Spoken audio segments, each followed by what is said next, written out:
Magandang araw po sa inyong lahat, Lucena City National High School. At ako po ay magbibigay ng 30 to 40 minutes na presentation about understanding teenage mental health. So first of all, I am wholeheartedly dedicating this presentation to our teachers na sila lagi ang in contact natin at sila ang mga unang taong nakaka-identify ng ating what we call red flags.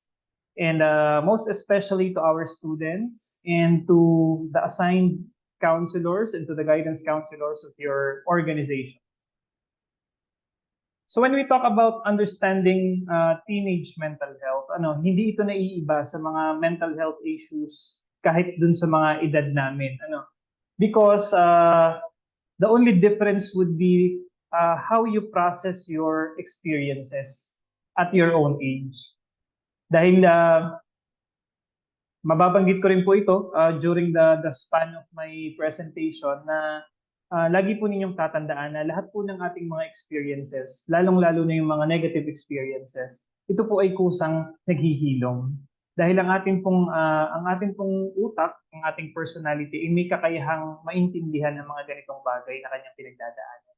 Ang mga tao po ay nakadesign na maghilom. Dahil sa mga evidences na nakikita ko when it comes to teenage mental health, may mga times na siya ay naroromanticize. May mga times na nagiging household term yung depression, yung anxiety.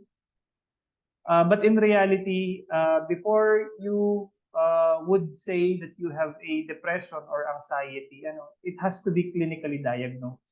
But in this generation, oftentimes, other people, especially the teenagers, minsan kinaklasify nila ang mga ganitong nararamdaman na kinaklasify nila as for example, depression or anxiety. Kinaklasify na nila yung mga pakiramdam naman na sila ay malungkot or sila ay kinakabahan.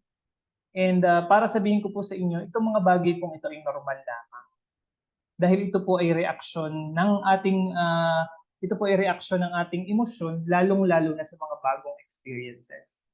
Kapag po kasi bago ang experience, hindi pa ito gaanong naiintindihan ng ating processor or ng ating damdamin. Kaya ito po minsan ay nagkukos ng mga negative challenges sa atin. Pero ulitin ko po yung sinabi ko kanina. Ang lahat po ng tao ay nakadesign to create meaning, or should we say, lahat ng tao ay nakadesign para mag-heal sa kanilang pinagdadaan. Okay. So kung makikita po ninyo dito, tinatawag siyang silent wounds or silent scream. Kasi unang-una, para mas maintindihan natin, ang atin pong mga mental health challenges ay wala siyang equivalent na salita. Minsan, wala siyang equivalent na salita. At marami na pong researches na nagpatunay, or should I say in one research, like 93% ng ating mga emosyon ay non-verbal or hindi siya na isasalin sa salita. So 7% lamang ang kaya nating i-verbalize. So kaya kaya tinatawag siyang silent wounds and silent scream. Pero kung tatanungin po ninyo ako, bakit po natin kailangang magpa-counseling or humanap ng isang clinical counselor or isang psychologist kung hindi naman pala naiisalin ang mga pakiramdam na ito sa isang salita or kung hindi itong mga bagay na ito hindi natin nasasalin sa verbal language. Well, ang counseling po, like yung clinical counseling or talk therapy na ibinibigay din po sa inyong institution, ang pinakang threshold po niyan ay kapag ang isang tao ay nagve-ventilate ng kanyang nararamdaman sa isang counselor, natatanggal yung stress doon sa dinadala niyang negative na experience. So kung makikita po ninyo, it's not the language itself, but actually the reaction of our body whenever we try to ventilate yung ating mga frustrations. Doon po nakadesign yung ating psychology. Doon po nakadesign ang ating personality. Dahil, unang-una sa lahat, tatandaan rin po ninyo na ang ating paggaling or yung ating madaling pag-adjust or kung paano natin ma-outgrow yung ating mga negative challenges, ito po lagi ay nagsisimula sa atin. At ito po ay tinatawag po na internal resources. Lahat po ito ay nanggagaling sa ating internal resources. Kaya po siya tinawag din na silent wounds, ay bukod sa wala siyang equivalent na salita, ay tayo lang ang nakakaalam ng ating pinagdadaanan. At ang ating mga counselors, ang ating mga mental health professionals ay nandito lamang sila para tayo asistihan sa ating paggaling. Dahil wala rin po sa kanila ang wala rin po sa kanila, wala rin po sa kakayahan nila ang pagalingin ka, kundi sa iyo lang din ito manggagaling. Kaya kung pupunta ka po sa isang counselor na ini-offer nga sa inyong eskwelahan at sa kanya mo iintayin kung ano ang iyong gagawin sa inyong buhay, hindi po nila ito gagawin. Dahil tulad po ng sinabi ko kanina, ang paggaling po, ang kanila pong practice ay i-motivate ang inyong internal resources dahil ikaw lamang ang nakabuo ng meaning or ikaw lamang ang makakabuo ng meaning sa inyong pinagdadaanan. Para po mas maintindihan natin ang konsepto ng mental health, no? Binibigyan po namin ito lagi ng contrast. Para mas maintindihan natin siya, tingnan natin kung saan ba siya nanggagaling. Or ano ba yung pwedeng pagsimulan niya. Because when you talk about mental health challenges, ito ay natitrigger ng maraming bagay. Dahil minsan hindi lang ito laging mental. Okay? Number one, kung maaalala ninyo yung impact ng pandemic. Kasi according sa researches, kapag ang isang tao ay inilayo sa society, meron itong direct effect sa kanyang behavior. At kung maaalala po ninyo, during the pandemic, inilayo po tayo sa society. Kaya nung pandemic, kung mapapansin niyo, meron tayong mga nagre-resurface na stress eating, di ba? Bigla ka na lang nag-stress eating. And then during the pandemic, may mga nagre-resurface na mga past issues na akala mo na-resolve mo na, hindi pa pala. Dahil, kaya nangyayari itong mga bagay na ito dahil inilayo tayo sa human interaction. At according po sa area ng psychology, ang human interaction po ay healing. It is actually healing for all people, lalong-lalo na doon sa may mga pinagdadaan. Kaya during ng pandemic, nung tayo inilayo sa mga tao, nag-resurface yung ating mga problema or yung mga challenges natin na akala natin ay na-address na natin or na-outgrow na natin. At nung time na ito, maraming mga emosyon na walang equivalent na words na nagre-resurface din. Okay. Next po ay work, stress, and unemployment, lalong-lalo na po sa mga mahal natin sa buhay na nawalan ng trabaho. Low income and poverty. Kasi meron din pong effect ang kakulangan sa pagkain. Meron din po itong effect sa ating mental health, lalong-lalo na nung nauso ang mga fast food or yung mga delivery na sobrang dali ng access natin sa mga pagkain. Meron din po itong effect sa mental health. Poor access to basic services, loneliness and bereavement. Yung bereavement po ay isa sa mga pinakamahihirap na pinagdaanan ng maraming tao during the pandemic kasi lalong-lalo na kapag yung mahal nila sa buhay ay naapektuhan ito. Exposure to violence and abuse. Ito pong exposure to violence and abuse kahit hindi po ito actual, kahit po ito'y nakikita natin sa social media, meron din po itong effect sa ating nararamdaman. Dahil according po sa research, 60% ng information na nakukuha natin sa social media ay tinatanggap natin as reality. So kung makikita po ninyo, kapag meron tayong mga kabataan na like, for example, 7 years old below, at gumagamit na siya ng social media at na-access niya ang mga contents na naglalaman ng violence and abuse, meron po itong effect doon sa tao. We have the injustice and discrimination, social and gender inequalities, exposure to war and disasters, neglect and family conflict. Kasi nung tayo po ay lahat ay nasa bahay na, nabawasan, nalimitahan ang ating mga activities, no? Minsan meron kami mga clients na nagkaroon daw sila ng kung kailan daw sila nagkasama-sama, saka pa lang sila nagkameron ng conflict sa bahay, no? Ito po yung isa sa mga challenges ng isang mental health professionals. Kasi kung itatanong po ninyo, paano po gagaling ang isang tao, lalong-lalo na kapag ang tormentor niya ay nasa loob ng bahay at doon lagi siya umuwi. Okay? Next is also relationship problems. Ang relationship problems naman po, hindi ito about dun sa romantic relationships, but also with your relationship with your friends, and with people outside of your own. Kasi tulad po ng nabanggit ko kanina, naapektuhan ang ating pakikipag-ugnayan sa ibang tao dahil nalimitahan ng pandemic yung ating paggalaw. At ulitin ko po, kaya ako binigay na example ang pandemic, kasi nga, according po sa psychology, ulitin ko lang, no? Kapag tayo ay inilayo sa human interaction, ito'y mayroong direct effect sa ating personality, which is oftentimes negative.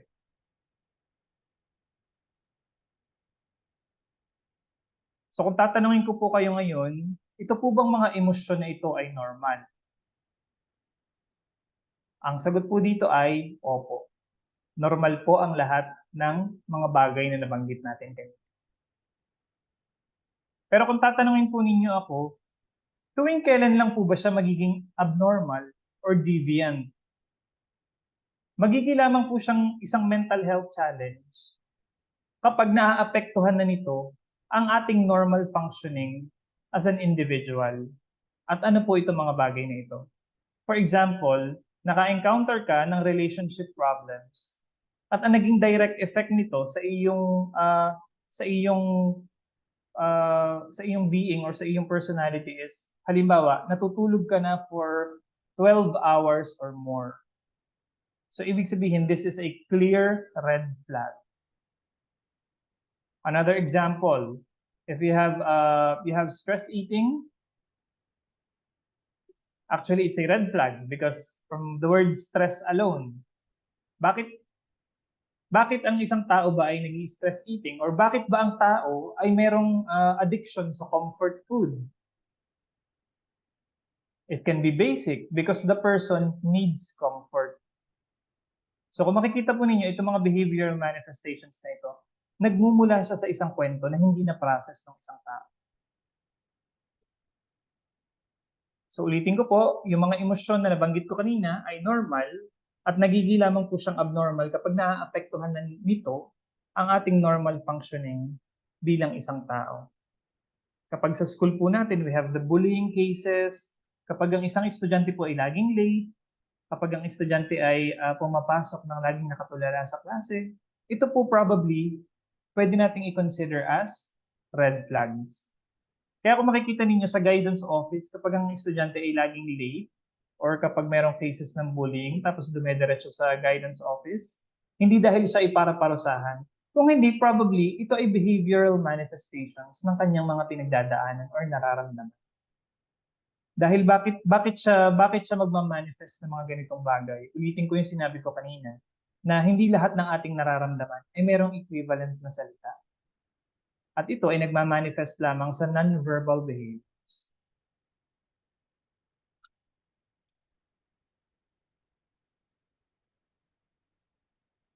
Tulad po na nabanggit ko kanina, when can we say that our feelings are no longer normal? Kapag nakakaapekto na ito ng ibang tao. Or kapag naapektuhan na ang iyong normal functioning as an individual.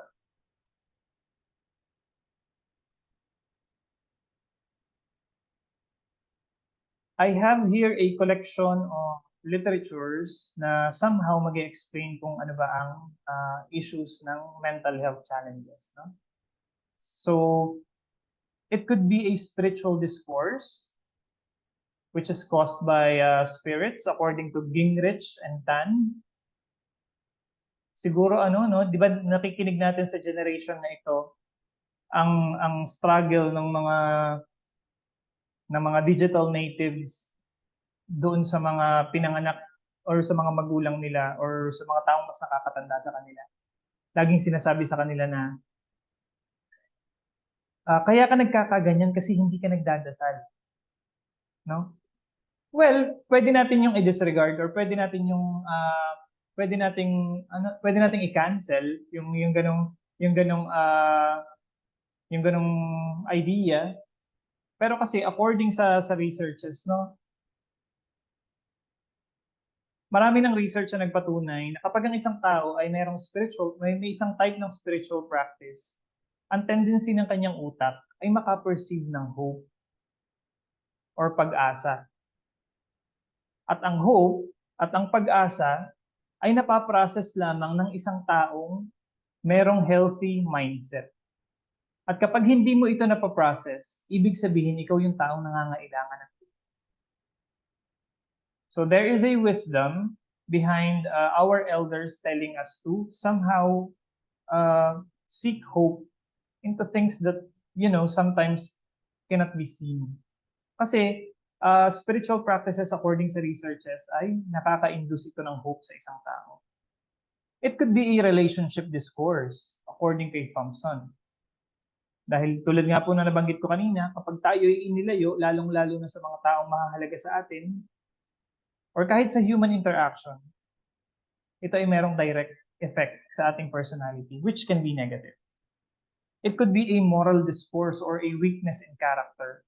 Dahil ang mga tao or in your organization, ang mga estudyante na laging nai-involve sa mga bagay na nakaka-harm ng ibang tao. At ano itong mga bagay na ito? Like bullying, disruptive disorder, yung mga taong naninira ng kasangkapan ng iba or nanggamit ng iba or naninira ng reputation ng iba. Actually, mental health, it could be a mental health issue or it could be somehow related to a mental health challenge.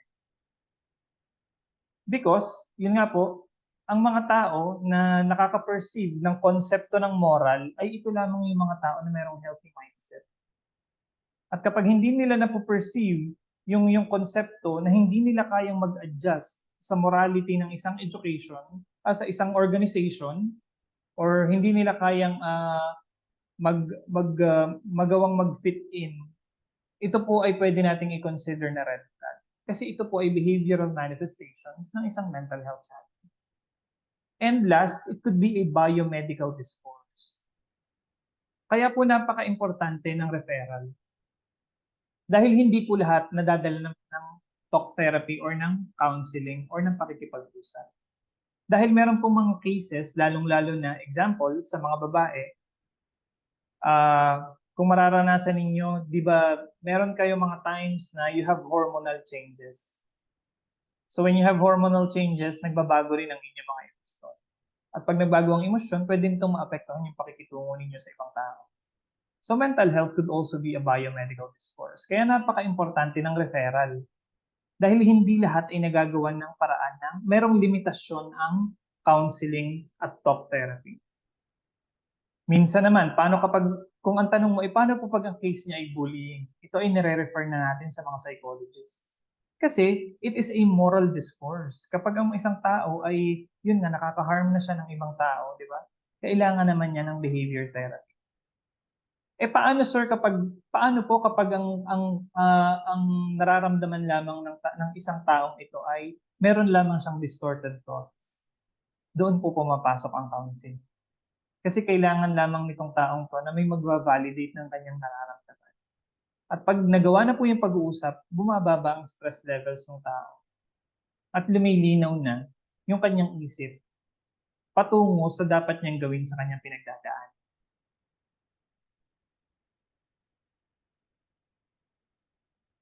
Napaka-importante po ba na i-verbalize or isangguni ang ating mental health challenges na nararamdaman? Importante po ba na ito ay lumalapit tayo sa mga mental health professionals or advocates sa ating organization? Opo, importante po ito. Kasi ang mga emosyon po na hindi natin kinikwento at lalong-lalo na yung mga tinatago natin ng ilang taon, ito po ay tumatago sa mga maraming parts ito po ay tumatago sa ibang parts ng ating isip. Kasi meron po tayong part ng ating personality, yung tinatawag po natin ay subconscious mind. Ito pong subconscious mind na ito, dito po tumatago yung mga bagay na hindi natin kinikwento. At pag ito po ay hindi natin kinikwento, lumalabas po ito in a form of behaviors. Kasi minsan kapag tumago na siya doon, naiiwan na lang ay yung memory at naiiwan na lang yung pain, pero wala na yung words. So kapag naandun na po yung ating mga kapag lagi nating iniiwasan na maramdaman ay isang bagay, lalong-lalo na kapag ito ay masakit, which is hindi naman natin masisi ang bawat isa sa atin. Tumatago ito sa recorder ng ating isip. At ito ay lumalabas sa ating behaviors.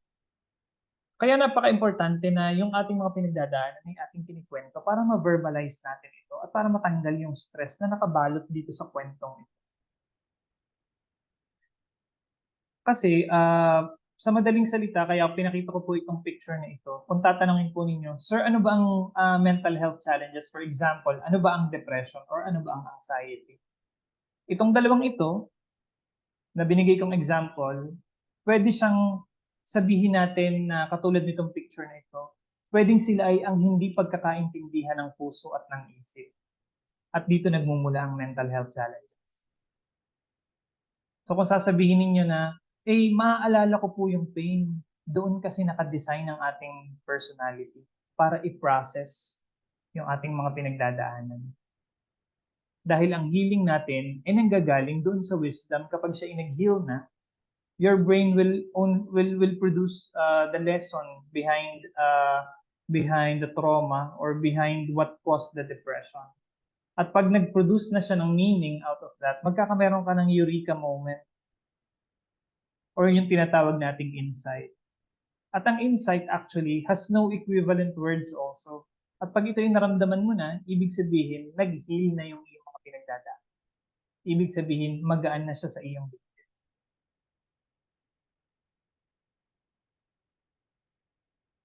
Okay, ano pa yung mga bagay na nakakaapekto or somehow nakaka-trigger ng mental health challenges sa ating mga kabataan?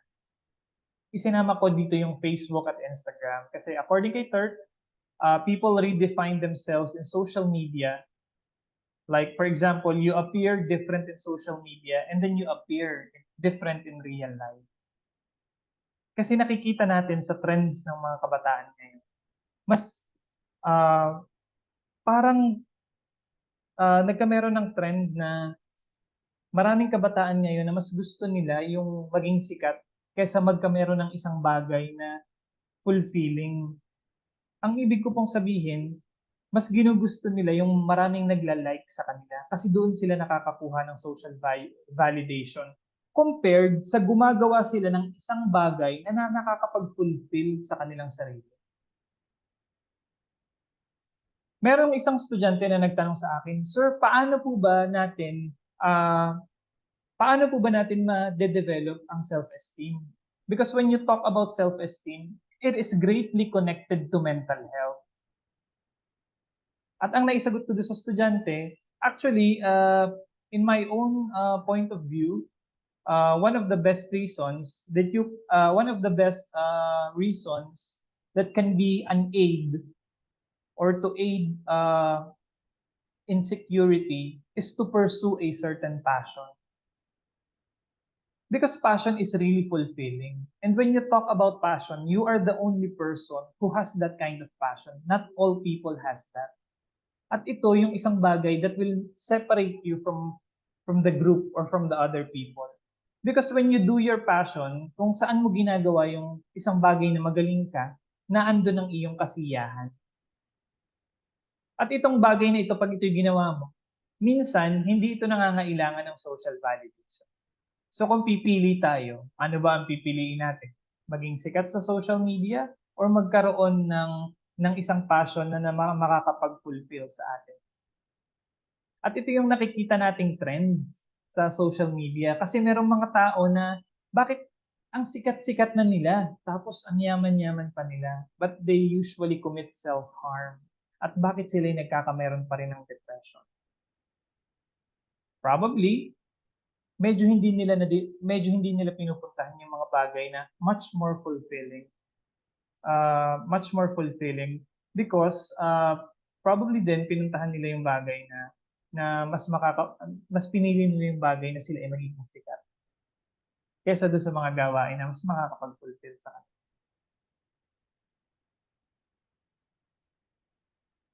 Okay. Kaya ko po ito pinakita kasi ito yung picture na ang tawag dito, mula nung lumabas itong video na ito yung parang pinakamaraming cases namin na nagpa-counsel. But actually, this video is, I think, 4 years ago, 3 or 4 years ago. Pero hindi siya mawala sa isip namin kasi ito yung time na kahit kami nagkameron ito ng effect sa amin. Dahil tulad nga po ng binanggit ko kanina, 60% ng information na nakukuha natin sa social media ay pinapaniwalaan na lang natin as tinatanggap na lang natin as totoo. And like this one, meron din po itong direct effect sa ating emosyon. Yung mga video filters na nakaganito, tapos kapag clinic mo siya, makikita mo merong mga pictures ng aksidente or ng violence or ng mga negative na videos na meron ding direct effect sa ating emosyon.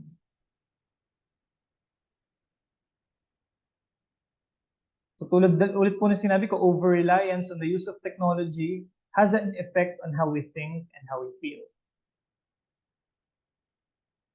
So ano po ba ang dapat gawin para somehow maibsan or para mabigyan ang sarili natin ng sound mental health? So when you talk about mental health, meron naman po tayong mga maliliit na bagay na pwedeng simulan sa ating sarili na sa katagalan ay makakapagbigay sa atin ng mental health. Naaalala nyo ba nung time na pinagsusulat kayo ng diary ng inyong teachers? Actually, kaya siya ay napaka-importante, yung diary. Kasi meron kasing tinatawag na narrative therapy. And narrative therapy is actually a therapy na ito ay nakakatulong para mabigyan para mapagaan ang ating pinagdadaanan, lalong-lalo na kapag walang available na counselor at this moment. Dahil kung i-explain ko lang po sa inyo, so when you try to accept your emotions at walang available na counselor, kasi ang pakikipagkwentuhan it is your way of accepting your emotions. Pero walang available na makakausap at that moment. Then we can actually write our emotions. Kasi ayan, journaling helps you label your emotions and place them in your consciousness. So, kung makikita po ninyo dito sa picture, marami na po kasing research na nagpakita na kapag ang isang tao ay sinusulat ang kanyang nararamdaman or in a form of diary, maraming mga neuropathways na nabubuksan kasi ang left part po ng ating brain, yung left part ng ating brain na pinaglalagyan ng ating skills sa language ay kapitbahay lamang siya ng part ng brain na pinaglalagyan ng ating EQ or emotional quotient. So kapag po tayo ay nagsusulat, like for example yung written language, ito po yung kasi ang pagsusulat po ay ito po yung mga activities na nakaka-develop ng left part ng ating brain at nade-develop din yung ating emotional quotient. At ano po ba ang emotional quotient? Ito po yung pag-handle natin ng ating emosyon. Kaya sa mga teachers, kung meron po mga teachers dito ngayong nanonood, napaka-importante po. Ito po siguro yung reason kung bakit napaka-importante ng mga qualitative examinations or essays or researches sa ating mga estudyante.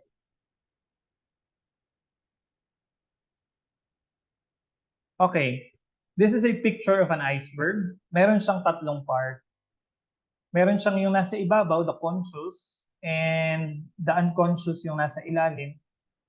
At ito yung binabanggit ko kanina, yung recorder ng ating isip, yung dagat. At ito yung pinaka nakakatakot na part. Dahil dito nilalagay yung mga emosyon na hindi natin pinaprocess o yung mga emosyon na dinedeny natin. Yung mga itinatanggi natin at ayaw nating maramdaman. At kapag napuno na itong dagat na ito, lumalabas na ito sa ating behaviors. So imaginein mo yung mga tao na nagkaroon na ng mga acute mental health disorders. Ibig sabihin punong-puno na yung kanilang punong-puno na yung kanilang ocean, or in this picture is the metaphorical ocean. Okay. Kapag po tayo ay pumunta sa isang mental health profession, no? Lahat po ng ating for example, yung ating trauma or yung mga stories na nagko-cause sa atin ng depression. Kapag po tayo ay lumapit sa isang mental health professional, kung makikita po ninyo yung taas ng iceberg, which is the conscious part, dito po pumupunta yung ating mga pinagdadaanan. At according po sa literatures, walang trauma na gumagaling kapag ito ay ating tinatago. Dapat natin siyang dalhin dun sa ibabaw ng iceberg, or in a literal sense, kailangan natin siyang dalhin sa ating consciousness para siya ay ma-process ng ating isip. Kaya ngayong generation na ito, i-break na natin ang mental health stigma, and we can seek for talk therapy in the professionals in our organization. Okay, ito po yung binabanggit ko kanina. So, if you would look at the left part, the color pink, there is the artistic, musical, spatial, visual, whole patterns of perception and regulation of emotions. At ano po ba ang ibig sabihin nito? Yung yung pong ating mga subjects or yung ating mga activities related to music, art, artistic expression, essays, writing na nagre-require ng ating creativity. Ito po ay nakakatulong para i-manage ang ating. Dahil yung left part po ng ating brain na dinedevelop ng mga bagay na ito ay naandun din ang ating emotional quotient.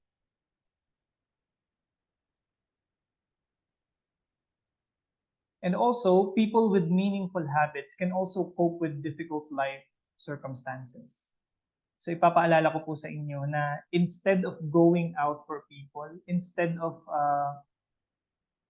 pag ikaw ay nakakaramdam ng sa tingin mo ay nagma-manifest yung galit or frustration sa isang bagay, do not go out for people. Huwag nating siyang dalhin or i-express sa ibang tao. Dahil pag ginawa natin yun, baka magke-create pa tayo ng mas marami pang trauma. At ano yung pwede natin gawin? Ito po yung binanggit ko kanina. You can ask for a counseling, for example, in your advisor or sa isang available na mental health professionals, or you can do journaling, but never go after people. Do not lash out to people just because you do not feel okay at that moment. And also, talk to the right people. So when you say talking to the right people, you have to, when you are experiencing mental health challenges, or pag nararamdaman mo na kahit ikaw or iyong kaibigan or mahal mo sa buhay ay nakakaramdam ng mga nabanggit nating red flags, pwede nating i-suggest na they can talk to the right people. At ano po ba yung mga right people? Sa isang organizations, we have our advisors, we have our teachers, at pwede nila itong i-refer sa ating mental health counselor available in our organizations. At kapag ramdam ng ating mental health counselor na hindi ito kaya ng kanyang kakayanan, ire-refer po niya ito sa ibang mental health professionals. But always remember, you have to talk to the right people. At ano ba yung right people? Paano niyo po masasabi na ang itong taong ito ay ang tamang tao na dapat nating kausapin? Una, kapag itong taong ito ay nagkwento ka, halimbawa nagkwento ka sa kanya, alam mo, may pinagdadaanan ako. At ang sinagot nitong taong to, ako nga din meron akong pinagdadaanan pero hindi ko kinikwento. Automatic, that is not the right person to talk to. Because the right people to talk to, they understand the importance of a person ventilating their problems.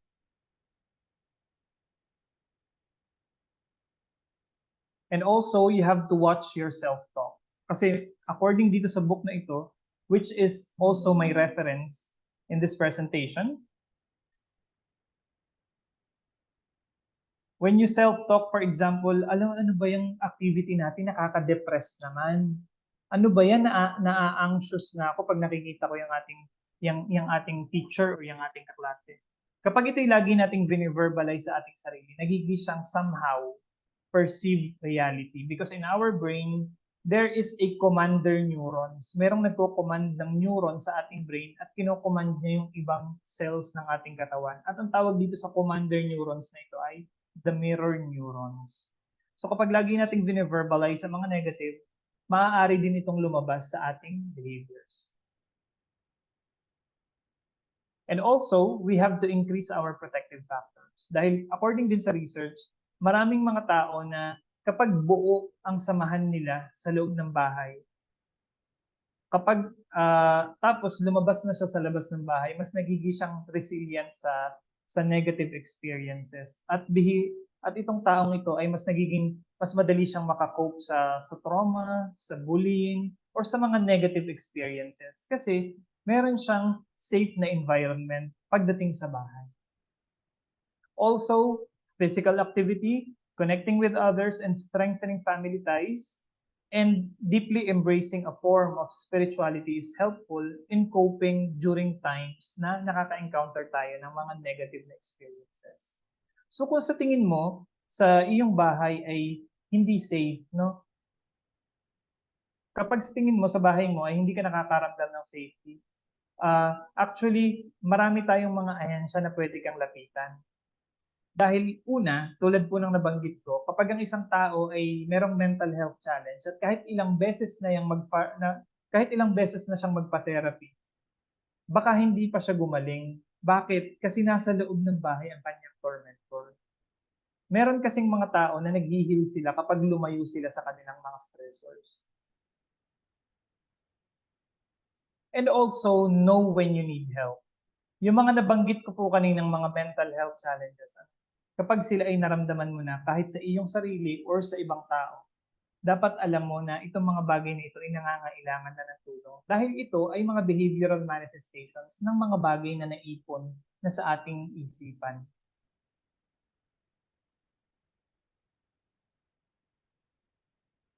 And also, you have to learn to reach out to others. Kasi tulad po ng nabanggit ko rin kanina nung unang presentation ko, human interaction is actually already healing in itself. And this actually ends my presentation. I hope nakapagbigay po ako ng idea about teenage mental health. Because when it comes to teenage mental health, kahit kami, ito'y pinagdaanan din namin nung times na kami ay teenagers. But always remember na ang ating utak ay may kakayahang magpagaling ng kanyang sarili. Dahil kung ito po ay walang kakayahan, edi dapat hindi tayo nakabuo ng society or dapat siguro wala na tayo ngayon. Or ito actually ang ating utak ang crowning achievement ng isang individual.